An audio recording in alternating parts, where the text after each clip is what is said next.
So, hindi ko siya babatiin kasi gusto ko wala. Gusto ko ganyan siya. Egg. Ayan yung egg natin. So, ipiprito lang natin siya ng ganyan. Nalagyan ko lang siya ng konting asin. So, ito yung asin. Ayan, asin. Lalagyan lang natin siya ng ganyan. Kasi pantay yung kawali, kaya iikot natin siya. Ito yun.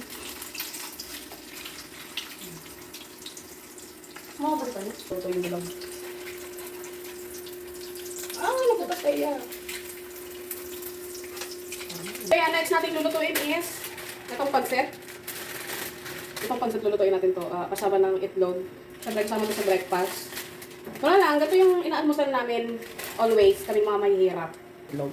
So maluluto na siya sa init. So,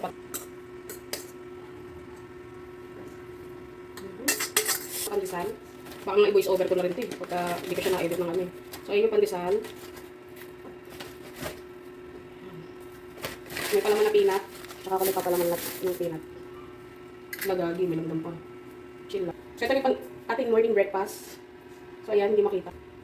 Noodles and pandesal. So, ayan. Toast mo pala. Ayan.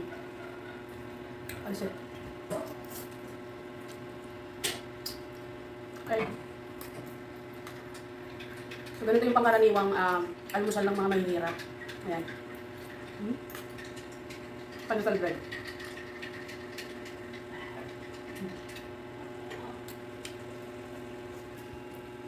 So, black coffee to. Basta black coffee. So, sawit. Filipino style breakfast.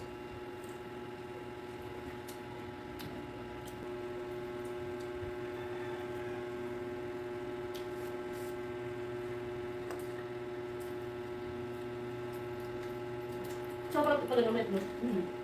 Sarap nga. Pa may juice pa yan. Sarap.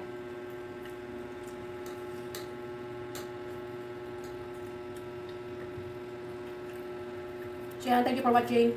Don't forget to subscribe and join to my membership. Bye-bye. Chart.